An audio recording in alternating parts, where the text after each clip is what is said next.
soir d'accueillir l'association Grandir dignement sur un projet qui a été co-organisé par l'association La Passerelle. Et la pièce de théâtre qui sera donnée s'appelle Le Clan. Et elle est donc mise en scène et présentée par la compagnie Le Bruit du Murmure. Alors les missions de l'association, c'est la défense des droits des mineurs en conflit avec la loi.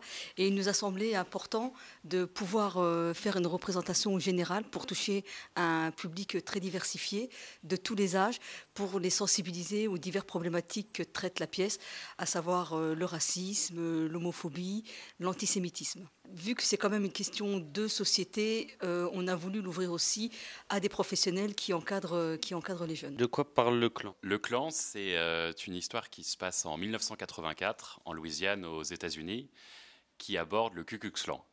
C'est l'histoire d'un personnage, Marc, que j'interprète dans la pièce, qui est accusé du meurtre d'un juif et qui va se retrouver à être défendu malgré lui par son frère, qu'il n'a pas vu depuis 10 ans, et qui arrive de New York, son frère avocat, pour pouvoir défendre son frère malgré lui. Alors, on a voulu, à travers ce spectacle, traiter d'un sujet complexe qui est l'antisémitisme, et on l'a décalé et dans le temps et dans l'espace pour montrer comment l'antisémitisme, le racisme, les discriminations contiennent les mêmes ressorts, que ce soit peu importe le pays, peu importe le temps.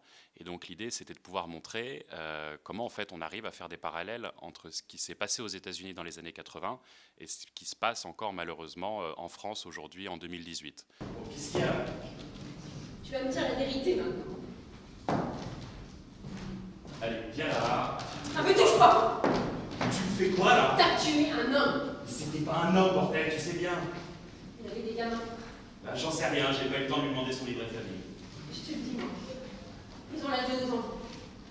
Attends, Betty, de quoi on parle là? La marmaille de Serra? Eh, faut pas te tromper, hein, un cafard ça a jamais mis au monde des chatons.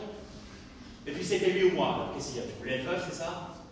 On n'a pas eu envie de traiter le sujet de manière trop frontale pour pas en faire quelque chose de moralisateur ou ni même un traité de sciences politiques.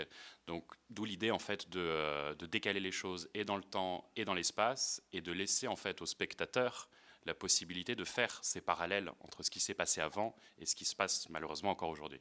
Pourquoi utiliser le théâtre pour faire passer ce message? Parce que le théâtre, c'est du spectacle vivant et c'est vrai qu'on n'a pas toujours le même rapport en tant que spectateur entre ce qu'on peut voir au cinéma et ce qu'on peut voir au théâtre. Et on a remarqué que traiter un sujet comme ça au théâtre permet de faire passer le message différemment. Parce que bien souvent, c'est vécu encore plus puissamment, c'est vécu encore plus fort par le spectateur que de voir du théâtre vivant, avec des comédiens en chair et en os qui vont vivre une histoire pendant 1h30, que de voir cette histoire sur des écrans de cinéma. On leur a dit que leur père m'avait défendu contre un méchant juif et que maintenant il fallait qu'il se défende lui. Vous leur avez vraiment dit ça? Ce qui vous gêne? Méchant juif? Non, du tout. Au contraire, je trouverais ça assez rassurant. Vous dites méchant juif. Vous admettez qu'il y en a des gentils. Façon de parler.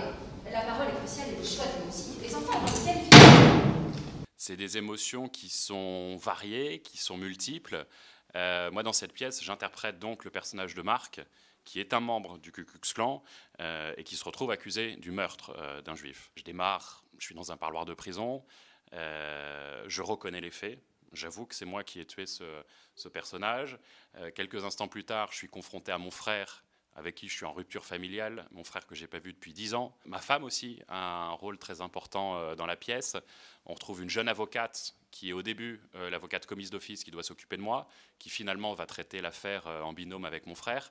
Donc tous nos personnages vont passer vraiment par des émotions multiples qui vont de la peur à la joie de pouvoir retrouver sa famille, à l'amour que je porte à mes enfants, parce que même si je suis un membre du Ku Klux Klan, je reste un humain qui n'a pas qu'une part d'ombre, je ne suis pas le mal incarné.